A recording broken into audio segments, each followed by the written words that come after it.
Can't decide and torn between a romantic, comedy, action, or an indie film to watch for the weekend? Well. Golden State Media Concepts Movie Podcast is your ultimate guide to the latest movies. Join us as we dissect the latest on the blockbusters. It's the Golden State Media Concepts Movie Podcast.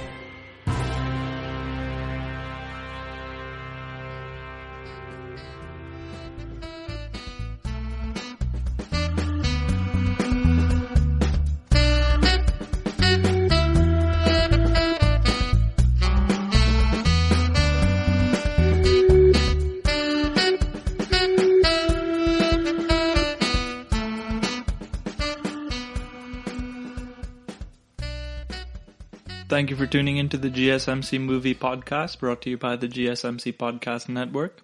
I'm your host, Shubh, and welcome back. So yeah, let's talk some movies. We'll start today by discussing my movie of the week, Vivarium, which I was lucky enough to, again, go to see in the cinemas earlier on this week.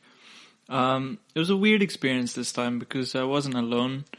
And, especially now, when during a pandemic, you don't necessarily want to be in a theater, closed space, surrounded by people. But it was worth a watch. I think. I guess we'll discuss that in a bit. We'll move on after Vivarium into The Favorite, which is a classic movie now for me. Followed by that, we'll discuss The Gentleman by Guy Ritchie. And finally, for our top 5, I'm going to bring in Shubh's hot take. But I don't know if this is necessarily a hot take, because it should just be a normal take. It shouldn't be a hot take. But our top 5 is going to be my 5 least favorite Oscar decisions of the last 20 years. So let's get into it. So Vivarium is a movie by Irish director Lorcan Finnegan, written by Garrett Shanley. It follows Gemma, played by Imogen Poots, who's this young school teacher looking for a new home with her boyfriend, played by fantastically performed Jesse Eisenberg. In the beginning of the film, one of the students of Gemma's finds a cuckoo bird's victim on the grass. Now, cuckoo birds, for context, because it's going to be quite an important little metaphor in this film. They're essentially these parasitic birds that lay an egg in an already existing nest and trick the bird whose nest it is to raise their egg until one day the cuckoo bird is born and pushes the other eggs out of the nest and starts to feed from the mother until they're big and mature enough to go out there on their own and repeat the constant and very, very treacherous cycle of murder and birth. It's one of nature's weirdest sort of things. Like, you look at it and you're just like, this is the world we live in. Which is exactly what Gemma says. She tells her student that, you know what, this is the world we live in. And wow, she's really gonna regret saying that to her student in a bit.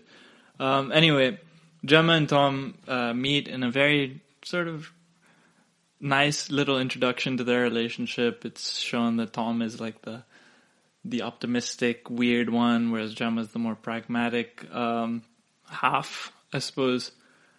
And they go looking for a house, which is something that they've been doing. Gemma has already been encouraged by her colleague and other forces, I suppose, to get a house, and they go to a weird shop. I call it a shop because it's literally a storefront that's selling these weird houses. It's for a development community like I suppose Levittown was, called Yonder. And they meet the real estate agent, Martin, who is extremely creepy. Like, just 100% weird, out of a Kafka novel. If I saw him, I would run out of that shop immediately. Anyway, Tom and Gemma don't really want to go to see the house that Martin is trying to get them to go to, but eventually, because, as Tom says, Martin is weirdly convincing, they end up following this strange man to a strange development that is, quote, near enough but far enough from the city.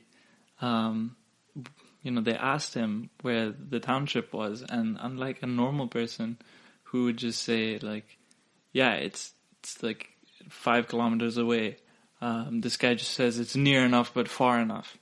And suddenly these guys are okay to go like randomly to visit a house with him. Anyway, they try to leave. So they get to the house. They see this giant sort of establishment full of identical putrid green puke-colored houses. And they go to see house number 9. On the tour, they go through. It's a very bland house with pretty much the basics of everything you'd need. There's a master bedroom, but there's also a fully functioning nursery painted blue. Martin says that this is not a starter home, it's a house forever.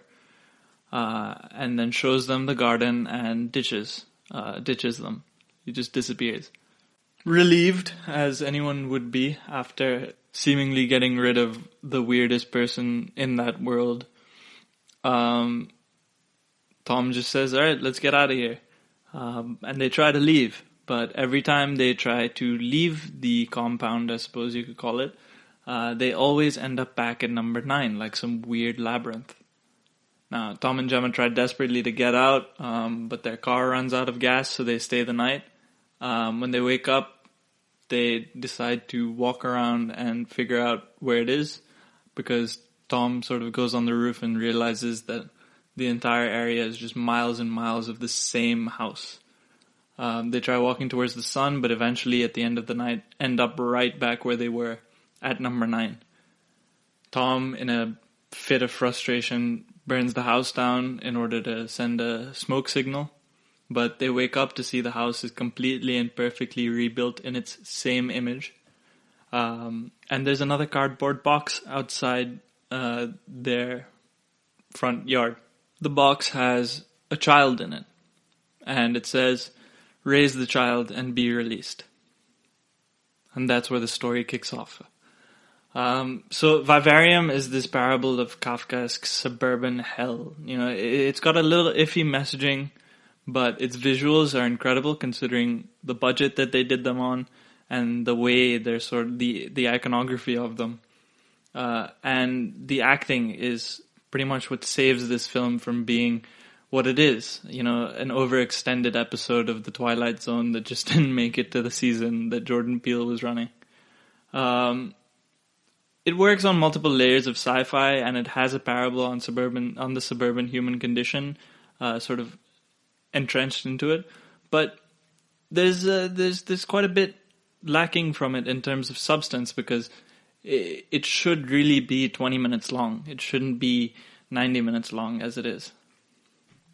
But, on the positive side, what worked, the number one thing I will say is that its sound design is absolutely beautiful. Like, there's chirping at key moments to represent the metaphor of the cuckoo bird, which is essentially what the characters of Gemma and Tom have sort of to undertake. Their child is the cuckoo egg. Well, not their child, as they so eloquently remind him every day. There's a reason that kid grows up to be weird, and it's probably because he has human parents that didn't want to raise him. Commentary on the effects of child rearing, I suppose. The Vivarium experiment, as I like to call it, the beings that they've created are to observe humans in some way, and the environment as well is to replicate what human life is like. But it does so in a very video game style way. Things have no taste, clouds aren't real, everything is an imitation of human life, everything is basically just the same thing copy-pasted over and over again to give the idea that they're in some place real. And this is just so that simulation can sort of keep working until they get a true functioning human out of their experiment. By they, I mean the people who have trapped Tom and Gemma. The boy, he looks like a boy, but it's really just a parasite, the same way a cuckoo bird is. And the movie talks about the futility of the human life cycle, of suburbanity, I guess you could call it. Suburbanification, the suburban lifestyle. It replicates and paradizes the idea of what life has become, the sort of picture for life since the 50s. You move into a suburb, you raise a child. Mother's job is to prepare a child to send him out to the world, all that kind of stuff. And it just feels overdone at this point.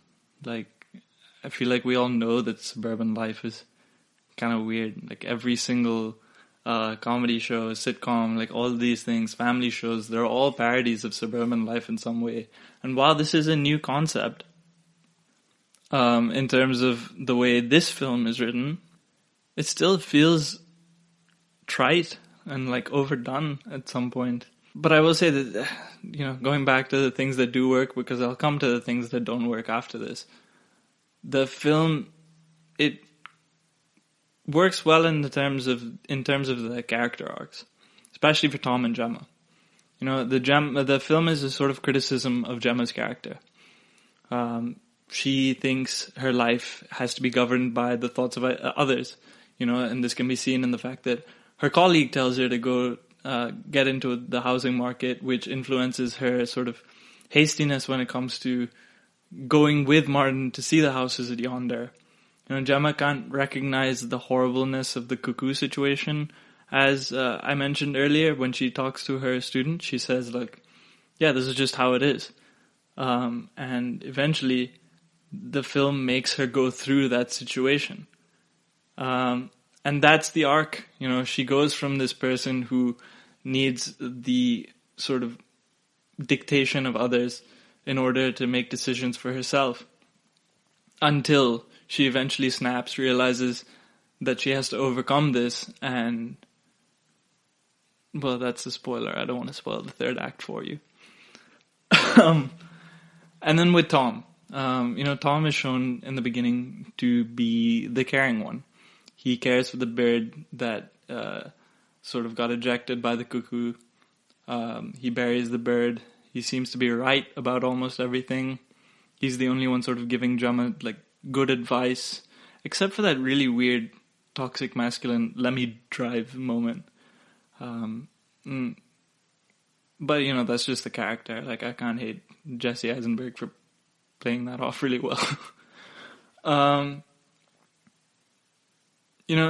the thing about Tom is he doesn't have the conviction to stand by his ideas. He always gives in. Gemma makes him see the place despite him not wanting to go. Gemma makes him take the boy out of the car, and eventually he sleeps and dies in the ground that he digs for himself. Vivarium is a fun watch, but not just because it's not a fun watch because it's generally claustrophobic, it's bleak, and it's so repetitive.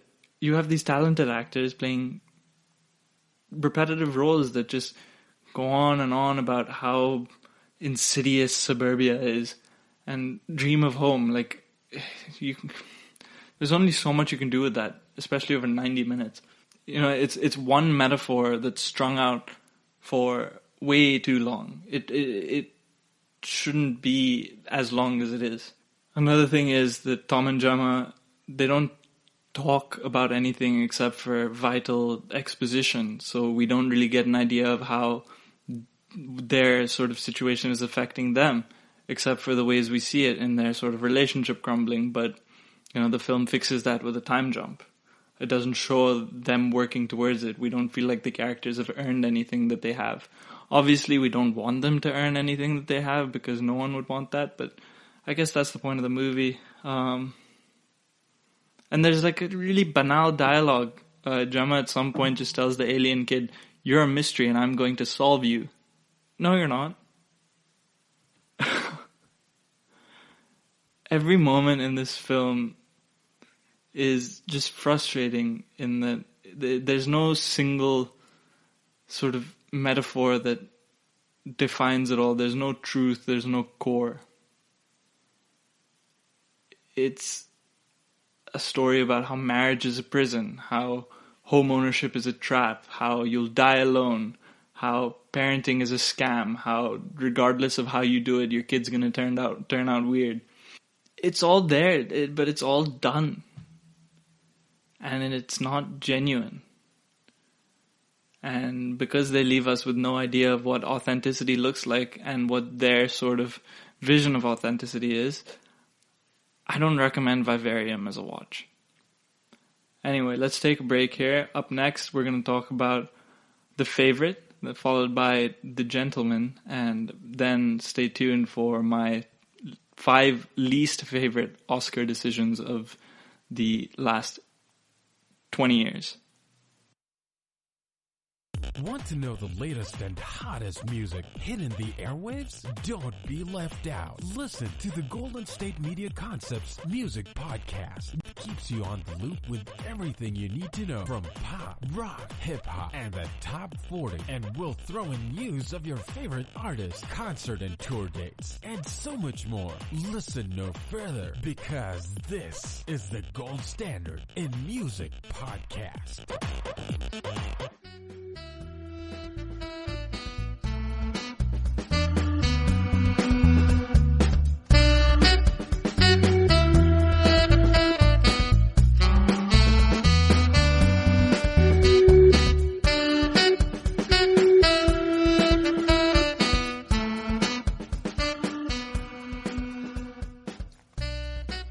Welcome back. We just spoke about Vivarium and why you shouldn't watch it. Please don't watch it.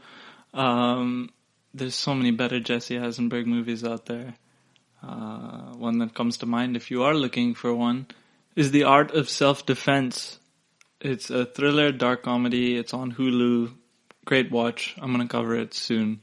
But anyway, let's get into one of my favorite movies, not only of all time, but of 2018, probably my favorite movie. The Favorite. Now, The Favorite is it's a comedy period piece, sort of dramedy-ish, directed by Yorgos Lanthimos, written by Tony McNamara, who is establishing himself as one of the greatest writers in the industry right now. He also just came up with a new show called The Great, which is The Great, pardon the pun. Anyway, so this movie is set in the early 18th century. England is at war with the French, but in the court and sort of castle of Queen Anne, duck racing and pineapple eating are thriving. Queen Anne is frail, but she occupies the throne, and with her close friend, Lady Sarah Churchill, governs the country. She not only sort of has the Queen's ear, she makes the decisions, but also tends to Anne's health and temper. One day, a new servant, Abigail, played by Emma Stone, arrives, and her charm is endearing to Sarah. Sarah takes Abigail under her wing, and Abigail gets a chance to return to her aristocratic roots. But the story follows as this sort of erupts into a rivalry between Abigail and Sarah as to who becomes the Queen's favorite. Now, the reason I love this film is because it throws out all the rules when it comes to a period piece. Not only is this a showcase for 3 brilliant actresses, Olivia Colman playing the Queen before she joined the Crown, obviously different queens. Rachel Weisz as Sarah Churchill, and Emma Stone as Abigail. But it's also a movie full of symbolic storytelling and observations of our society in a very wry manner. Originally, this film was titled The Balance of Power, which is sort of indicative of the main point of the story. It's about the balance of power. And it's a movie where history is not necessarily the main sort of goal, but it's a jumping off point for the exploration of power and these timeless dynamics of, how inequality breeds competition and vicious competition, I should say. How intimate relationships and leaders sort of impact the people and their decisions and the decisions that impact them. And sort of just power, class, and love. One of the things that makes it so great is the visuals. The cinematographer in this film uses this 6mm fisheye lens, which is pretty much the widest you get. And there's just so much emphasis on the loneliness of these characters through this. But it's also absurd. Now, the reason it's absurd is because you see these lives of these aristocrats as sort of madly outrageous. There's obsession over ducks, as I said. There's that throwing oranges scene that you can probably remember. It's one of the most memorable scenes in cinema from the last couple of years. But that scene highlights that pleasure in this society comes from hurting and humiliating those who have less. So even the absurdity is rooted in some form of genuine authenticity. But in terms of the loneliness, these camera angles sort of establish, sort of the use of wideness in this establishes things like how the court is surrounded by emotional emptiness. It emphasizes the journeys that are required to make it across the palace. And the futile superficialness of being an aristocrat at the time. That comes from the color palette. They say that it was inspired by the black and white floors of the manner in which they shot the film. And the clothes reflect those colors, making it seem like the upper class, the wealthy aristocrat ladies and gentlemen are all a part of the set. They're all a part of the castle. It adds to this sort of claustrophobic effect of being able to see the entire room, which is made possible by this 6mm fisheye lens, as well as so many other more wide shots. You see as these characters not only start to, especially Emma Stone's character Abigail, as they start to blend into the surroundings, but also stand out of it. Visually this film has a language that is completely new and fresh, especially for a movie that is set like 300 years from where we are. But that's the thing. Most movies about society 300 years before us get really uptight about showing them in the most authentic and historically accurate way. The Favorite doesn't get too uptight about that. What it does is it captures the spirit. And probably the best way of conveying this is the costumes. Now, these costumes, they cut out a lot of period elements. For example, the servants are all wearing recycled jeans. Correct me if I'm wrong, I don't think jeans were a thing in 18th century Europe, though I would have loved to have seen Napoleon fighting in jeans. I feel like that would have really helped with his complex. Anyway, but that's the film in a nutshell. It maintains the essence and the silhouettes of its time, just like it does with its costumes and dresses. We can safely assume that a lot of the manners of speaking and absurdities are sort of appropriations by Tony McNamara, the screenwriter, but they capture so beautifully and emphasize the spirit. It's magnificent to watch. It's also really cool to see how the film sidelines men, a genre that's so often focused on women as in roles of romance and domesticity. It's nice to see these women focused on in order to explore a more sort of humane, I guess, a real sort of complex humanity and existence of these females that you don't really see outside of their connection to the male protagonist in other films. It's here in this film that we can point out that all the men are constantly dolled up. They're wearing makeups and they talk about their wigs, and there's a point at which Rachel Weisz's character Sarah tells one of the other men to fix his mascara because it's running. And it shows that the men in this film are background decorations. This movie is about these three women and the power dynamics and how they influence an entire country. And it's historically accurate because not only was the Queen Anne at this time, but Sarah Churchill became one of the most influential figures, and her lineage leads down to people like Winston Churchill and Lady Di. My favorite sort of aspect of this film as well is the fight. Obviously, that's the whole film, but the struggle of power between Sarah and Abigail. You know, the individualist versus the patriot.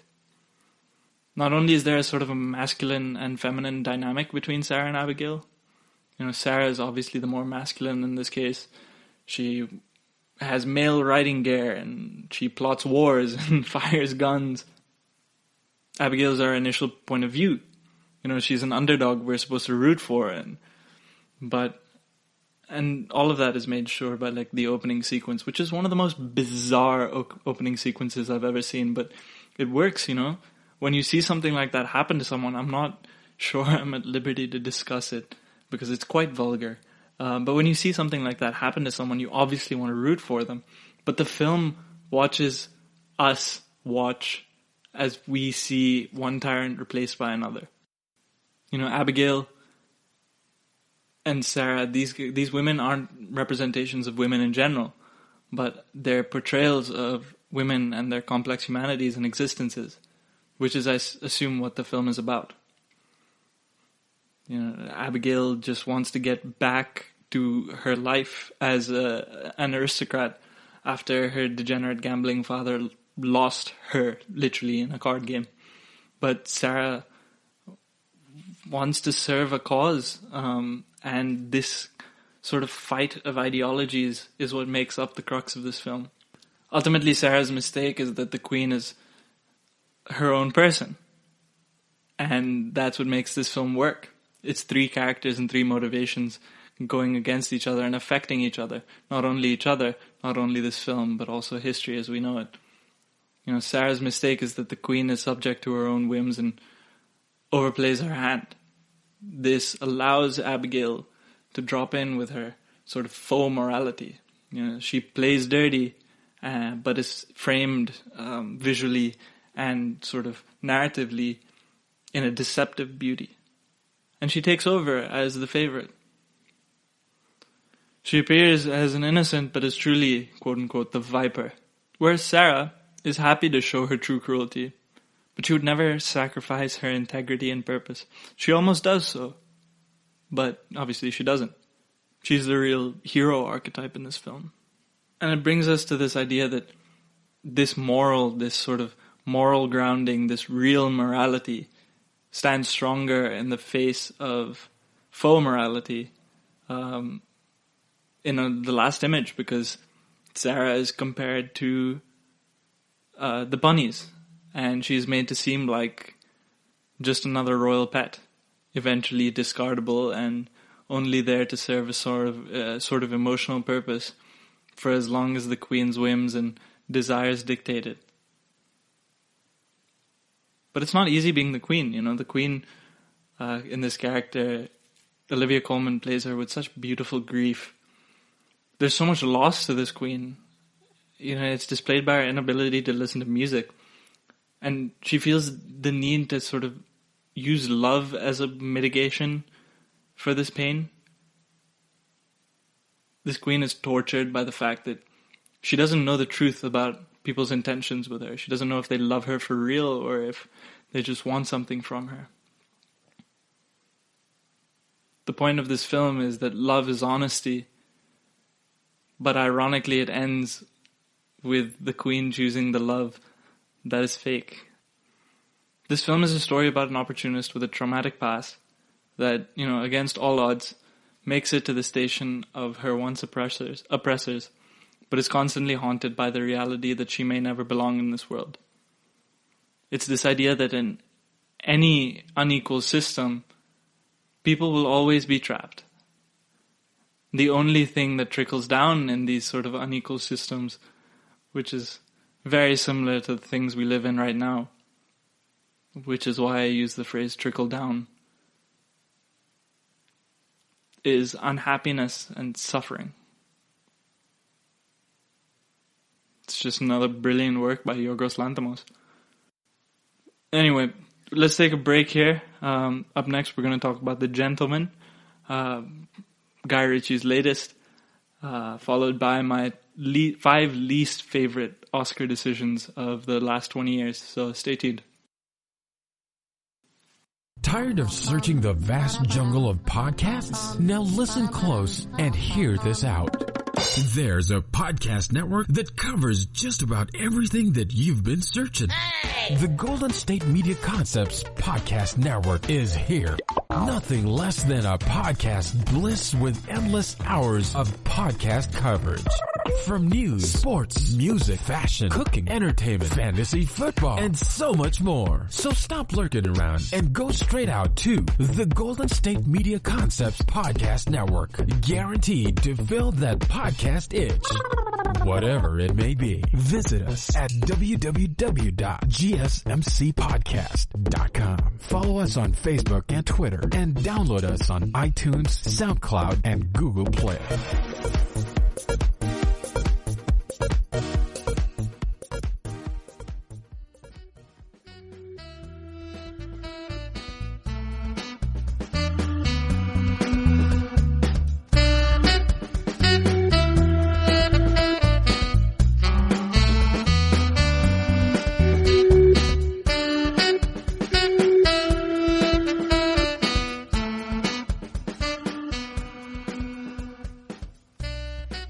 Welcome back. We just spoke about Vivarium and The Favorite. The next movie we're going to talk about has elements of both in it.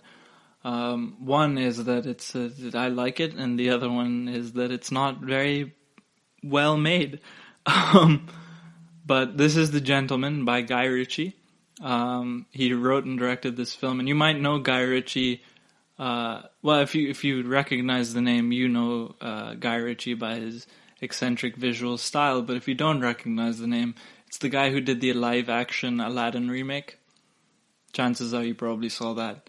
Anyway, The Gentleman is the story of Mickey Pearson, played by Matthew McConaughey, who is an American expatriate who became rich in the UK by building a highly profitable marijuana empire in London.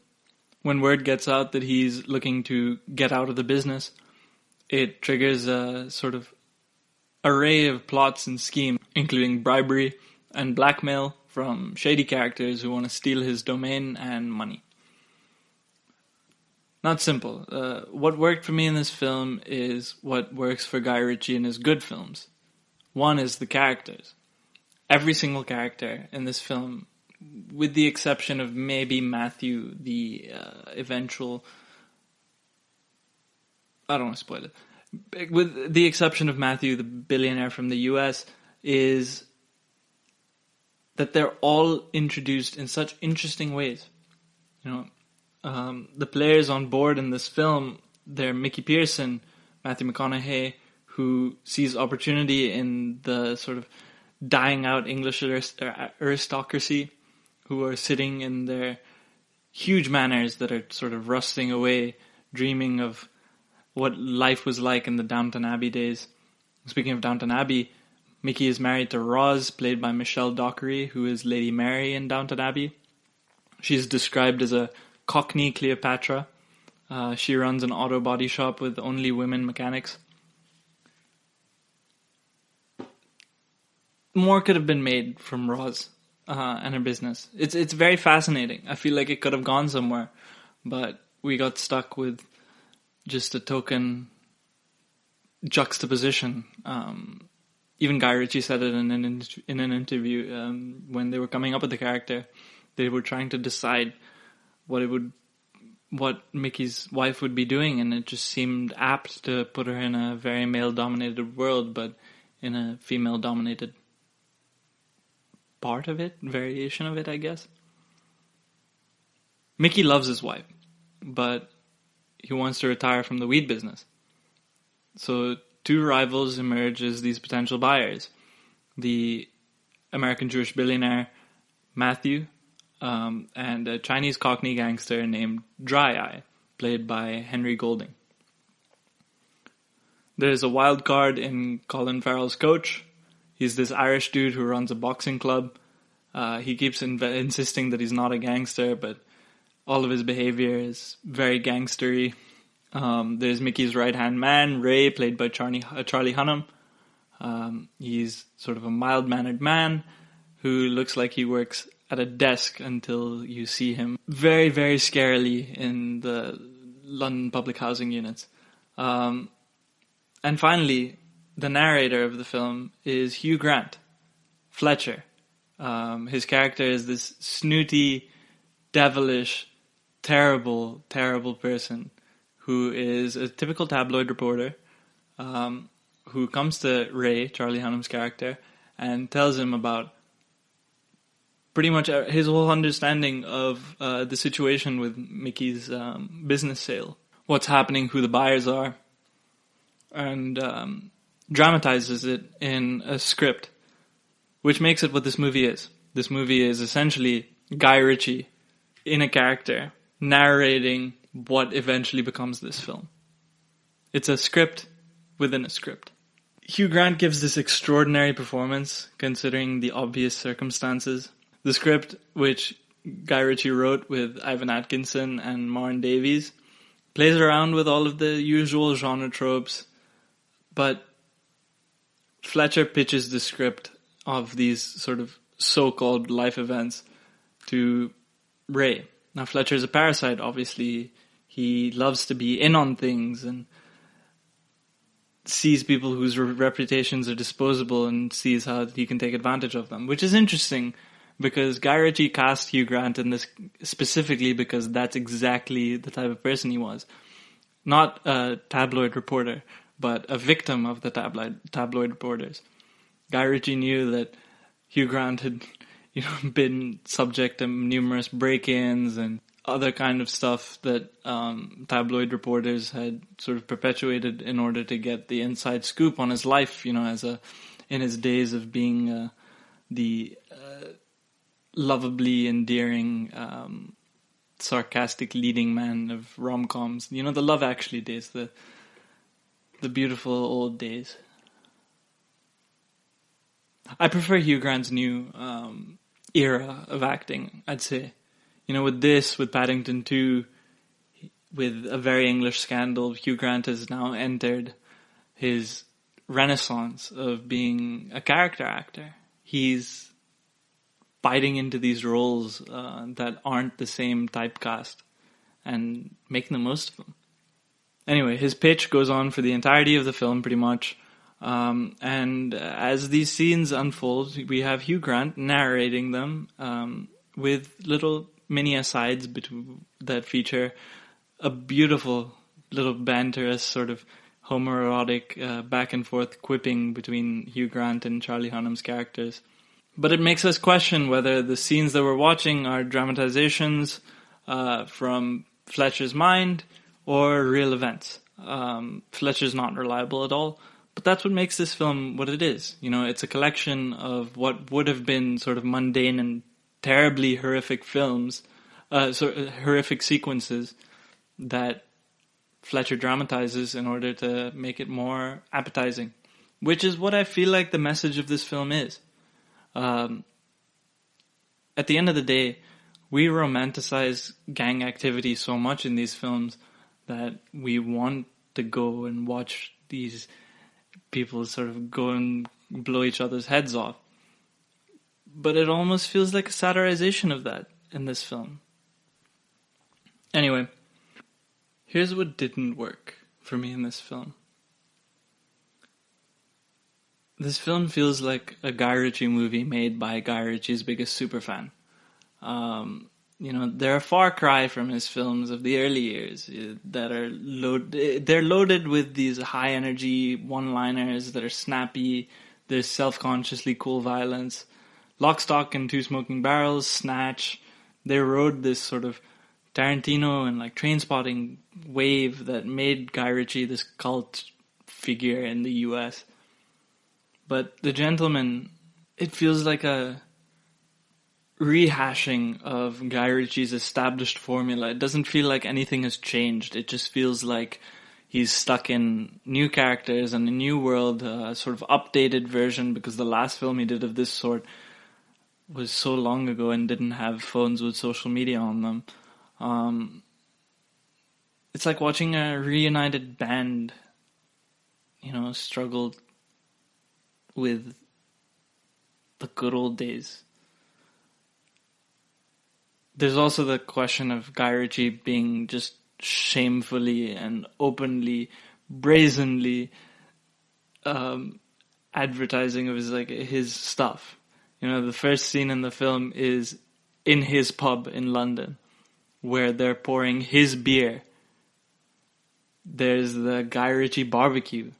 There's the fact that he's the costume designer pretty much on this film. Like, everyone is wearing clothes that Guy Ritchie would be wearing. And I'm not gonna say no to that, because Guy Ritchie is an impeccably dressed man. But everything about this film is just so Guy Ritchie that it feels like a caricature of Guy Ritchie. It just feels like someone cut up Guy Ritchie and made him into a couple of reels of film. It just felt like someone was imitating Guy Ritchie's filmmaking language. I also probably could have lived without the running jokes about funny sounding names. Although I did laugh really loud when there was a character named PHUC, and they sort of played around with that a little bit. Colin Farrell is to thank for that, to give that moment a little bit more grounding humanity than it probably was intended to be as. Obviously it feels like 16 Candles and Long Duck Dong again, but that's what it is. There's also the license to kill type of joke. Obviously these were written to show racist characters, especially Fletcher, who's, definitely racist openly. But it just doesn't feel ingenuous. It feels like it was just made there. It was just placed there to sort of squeeze out an easy laugh of who Guy Ritchie's target audience is. Probably people who voted for Brexit. But yeah, maybe that's the point. There's a lot that's actually funny in this film, but there's a lot that's kind of disturbing, kind of cheap. His characters are so beautifully fleshed out, but not all of them. His dialogue is so quick-witted and fast-paced, but there's a bit of a drag in the middle of the film. It's a nice sort of recap back to Guy Ritchie's golden days, but that's all it is. I liked it a lot because it was an entertaining, fun film to watch, and I definitely recommend you do give it a chance. But it's not the best film in terms of craft. You'll enjoy it, and it's a great way to sort of get into Guy Ritchie. But it's not breaking any records or pulling in 10 times what it cost to make. Anyway, let's take a break here. We will return with my 5 least favorite Oscar decisions of the last 20 years. Watching TV has changed over time. Streaming has become the new norm. That's why Golden State Media Concepts television podcast dives headfirst to the world of cord cutting. Want to be on the loop of what's hot in Netflix? Or if it's not a preference, what about original shows in Hulu? We've got you covered. Join us as we fill in the blanks and talk about movies to stream and what show you should be binging. This is the Golden State Media Concepts television podcast.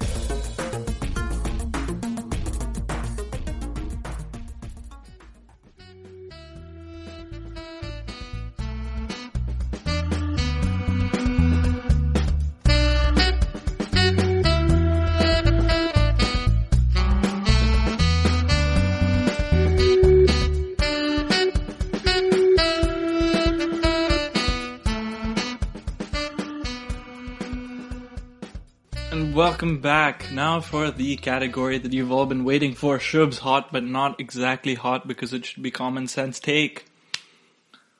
Here are my top 5 least favorite decisions made by the Academy and the Oscars in the last 20 years. Now, if you know me in real life, you'll know that I'm not necessarily the biggest fan of the Oscars. They're frustrating. They don't really get it right a lot. Their validation is sort of hollow. It's late. Most of them, it's very political. But they're the only awards that I actually care about. The Grammys are absolute nonsense. We use the Grammys to figure out which artists are being washed out now. They gave Macklemore Best Rap Album over Kendrick Lamar. But the Oscars have a sense of historical prestige and power. It's a career maker for writers, directors, actors. If you win an Oscar, you can get the opportunity to make that one for me in the phrase, one for them, one for me. Oscars are a big part of my yearly routine. I spend months advocating to people, be it family, friends, or even just people I met in my class, who I want to win, the dark horse candidates that I expect to win, and will be deeply saddened by seeing another film about a white guy winning over. I will attach these huge hopes and dreams to them, but it's a chaotic, futile gesture. Just like it is a chaotic, futile gesture to care about the Oscars as another year of disappointment approaches. This is a list, and there's many others like it, but this is mine. These are my 5 least favorite decisions made by the Academy. And obviously these are my 5 least favorite because I haven't seen every Oscar-nominated film or every film in the last 20 years. I would love to have done that, but for now, this is what it is. So at number 5 is the 2013 decision to award Cate Blanchett the Best Actress award over Amy Adams in American Hustle. Now the thing about this is, it's a very unfortunate occurrence of just a rock and a hard place, because you have just an incredible performance from Cate Blanchett. She's doing her classic, tall, domineering movie star stuff, but like Blue Jasmine is just another passable Woody Allen film, And as weird as this might be to admit, Woody Allen did influence me in terms of my filmmaking tastes and what I enjoy and stuff, because I like his films. But as he gets older, as most people do, his movies become increasingly hit or miss, and lately they've been more misses than hits. But what I do have is just an inexhaustible love and admiration for Amy Adams, especially in this role. She's been nominated so many times and has never won, and she has just incredible taste in the movies she chooses, and is time and time again just pushed back into these lady behind the man roles, including her role as Lynn Chaney. She's incredible in that film, but that's just the kind of role she's subjected to. She's been working constantly for decades. She's got one of the most impressive resumes. But until she got into this film, we all thought that she was just another nice girl. She was, she's a Disney princess that came to life in Enchanted. And Enchanted is a great movie. But in this film, in American Hustle, she has these low cuts, she has hoop earrings, and she has stuff. Just compete with all of the other performances, and she does it so great. She's the best part of this film. She's gorgeous, she's witty, she's dangerous.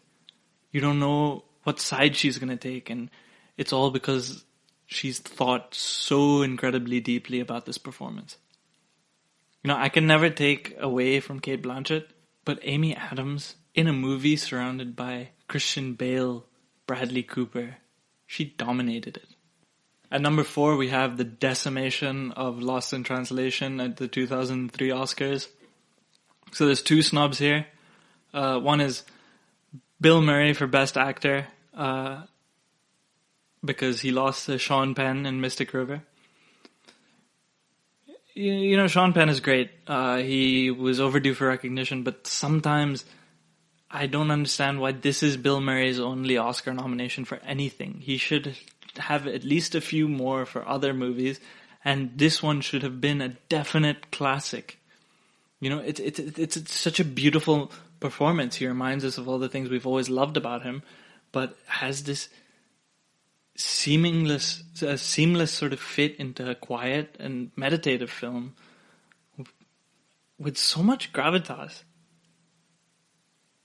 Sean Penn is just acting, it feels sweaty. He's doing it so obviously. Bill Murray's just there. It's effortless. The other snub is Peter Jackson won for Best Director over Sofia Coppola. And okay, I get it. I get that the Academy wanted to give Peter Jackson the award because he's been working on this movie for so long. It's, monumental. It's the biggest budget. It's huge. It's a fantasy epic. He pulled it off on like such a small and tight schedule, and it was the last chance to give him an award. So, sure, fine. But looking back at it now, 17 years, the third movie wasn't that good, and it takes so long to end. It takes an hour and a half just to end the movie. But that's how the Academy missed its chance to recognize such a sweet, sarcastic film by a female director that not only launched a new era for Bill Murray, but a huge career for Scarlett Johansson. Sofia Coppola's film is a triumph of tone. It's a mature follow-up to her Virgin Suicides, and she should have been the first female on the podium for this award before Catherine Bigelow. Sorry, Catherine Bigelow. Number 3, Best Director for Damien Chazelle.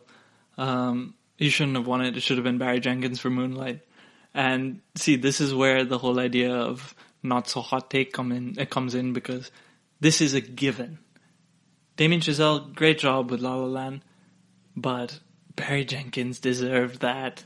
There should have been another Warren Beatty mess up with this. There really should have. Because at this point, the Best Director award should just be given for people who have decent grammar. Like, okay, Chazelle makes the movie look nice, it's beautiful, but if you want something well made, he's not doing anything different. You can watch the same type of beautiful framing in any documentary about animals narrated by David Attenborough. If anything, Moonlight is so much more beautifully crafted. There's a voice to it, there's an authenticity to it, there's the bonus of a tragic and original tale. It's so much more meaningful than Ryan Gosling and his attempts to reconnect with jazz. Everything about Moonlight was revolutionary.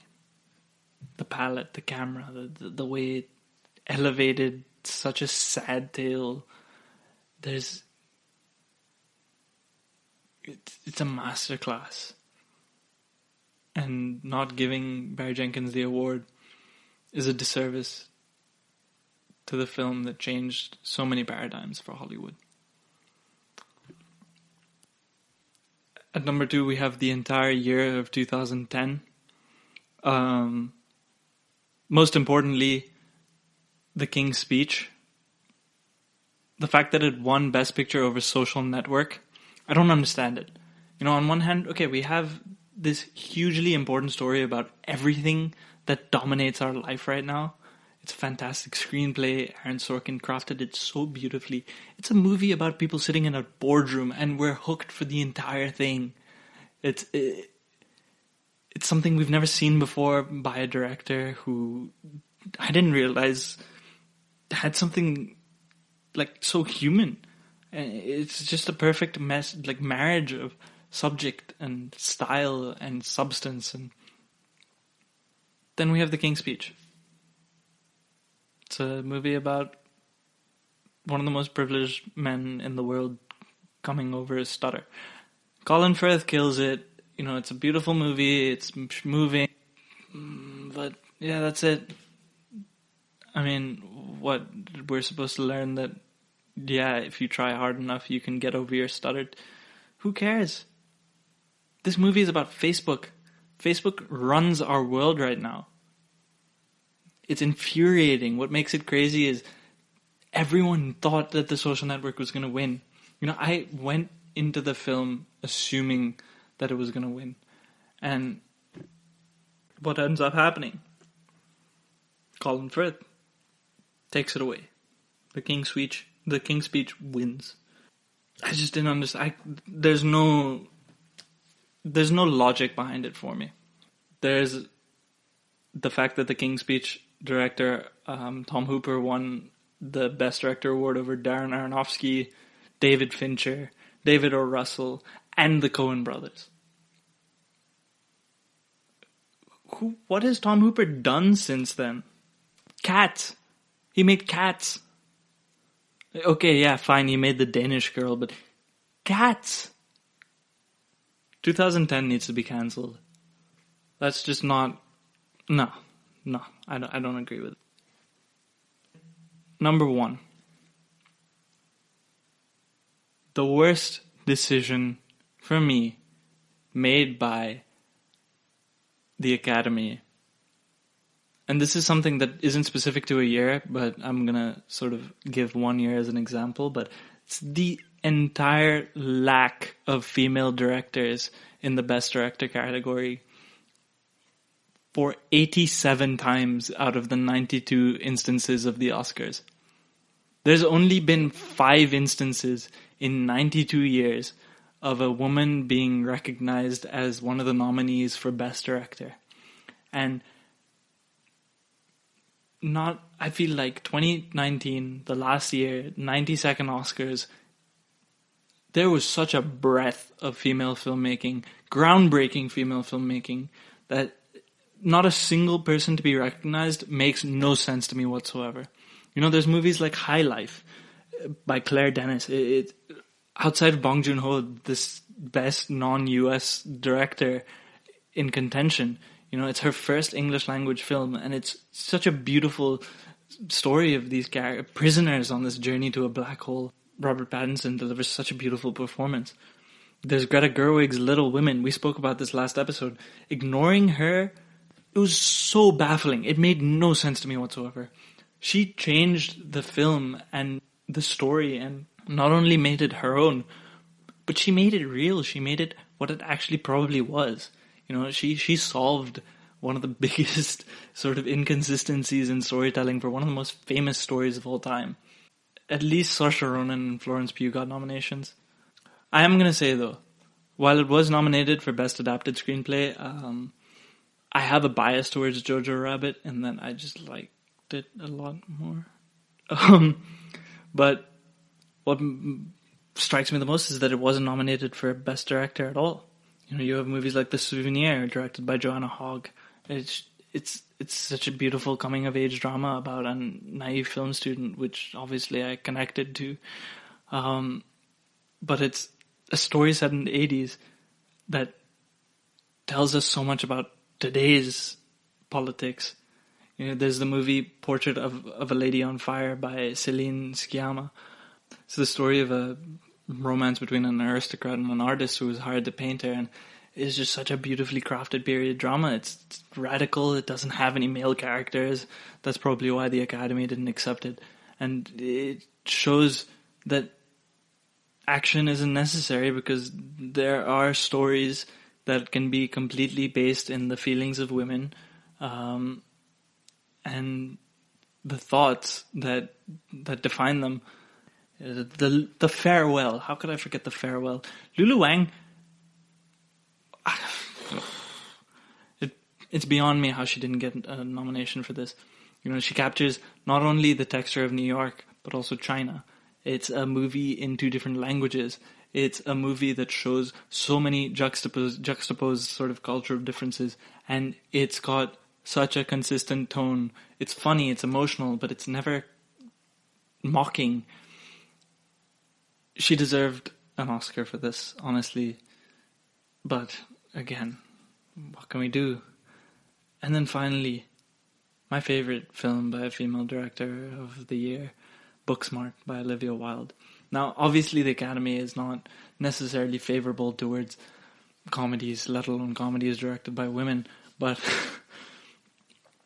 this is her first film as a director, and she already changed the entire genre.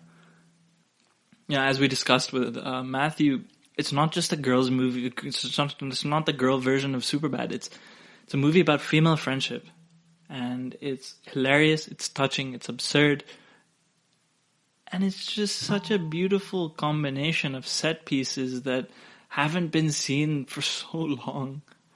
You know, she brings her own voice and her own identity to a film where a genre where everything was starting to look like another Judd Apatow movie.